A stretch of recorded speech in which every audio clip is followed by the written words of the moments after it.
Hello দর্শক বন্ধুরা, N T publisher চ্যানেলে তোমাদের সকলকে স্বাগত জানাই। আমি গুনগুন। আমি আবার তোমাদের জন্য একটা নতুন গল্প নিয়ে চলে এসেছি। চলো তাহলে শুরু করা যাক। আজকের গল্প তেঁতুলে মধু।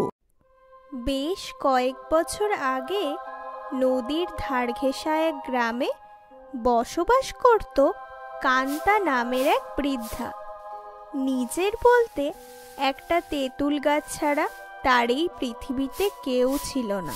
কোনো রকমের অতি কষ্টে তেঁতুল বিক্রি করে সে জীবিকা নির্বাহ করত। কিন্তু এবছর তেঁতুলে পোকা লাগার কারণে তার তেঁতুল বিক্রি আর হলো না। ফলে সে খুব চিন্তিত হয়ে পড়ল। হে ঈশ্বর, কোনো রকমের তেঁতুল বিক্রি করেই তো 2 টাকা পেতাম, আর এখন তো সেটাও জুটছে না। পোকা লাগার কারণে এবছর আমার তেঁতুল বিক্রি তো হলো না। এবার আমি কি করব? সত্যি, যদি কোনোভাবে এই তেঁতুলগুলো মধুর মতো মিষ্টি হতো, তাহলে এই বুড়ো বয়সে আমাকে এত কষ্ট পেতে হতো না। এই বলে বৃদ্ধাটি খুব কাঁদতে লাগলো। কিন্তু বৃদ্ধাটির সমস্ত কথা রানী মৌমাছি শুনে ফেলল। সে বৃদ্ধাটির চারিদিকে ভন ভন করে ঘুরতে লাগলো। কি হয়েছে? তুই আবার আমাকে জ্বালাতে এলি কেন? যা যা এখান থেকে।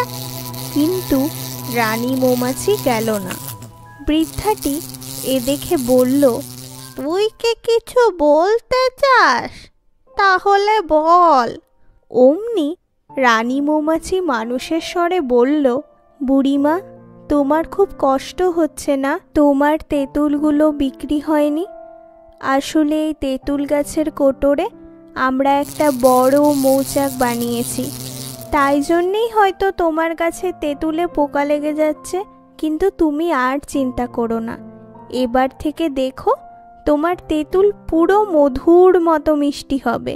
কিন্তু তোমরা কি করে? ও নিয়ে তুমি ভেবো না, শুধু একটা কথা মনে রেখো, কেউ যেন এই কোটরের মৌচাক দেখতে না পায়। ঠিক আছে। কান্তা বুড়ি সেই কোটরটা লতা পাতা দিয়ে আড়াল করে দিল। ওদিকে তেঁতুল মধুর মতো হওয়ার কারণে কান্তা বুড়ির তেঁতুল প্রচুর পরিমাণে বিক্রিও হতে লাগলো। কি সুন্দর! সত্যি চম্পা, তেঁতুল খাচ্ছি না মধু খাচ্ছি বুঝতেই পারছি না। হ্যাঁ সুধা, তেঁতুল যে এরকম মধুর মতো মিষ্টি হয় আমি তো জানতামই না। কান্তা বুড়ির গাছের তেঁতুল সত্যিই অসাধারণ রে। কিন্তু কেন তেঁতুল এত মধুর মতো মিষ্টি হয়, এই প্রশ্ন সবাই জানতে চাইলেও বৃদ্ধাটি কোনো উত্তরই দিত না। আর কেউ গাছটাকে দেখতে আসলে তাকে চলে যেতে বলতো। এরকমভাবে বেশ কিছু দিন কেটে গেল। একদিন এক অসাধু ব্যক্তি বৃদ্ধাটির উঠোনে চুপি চুপি এলো। গ্রামের সকলেই বলে কান্তা বুড়ির গাছের তেঁতুল একদম খেতে মধুর মতো, কিন্তু কেন?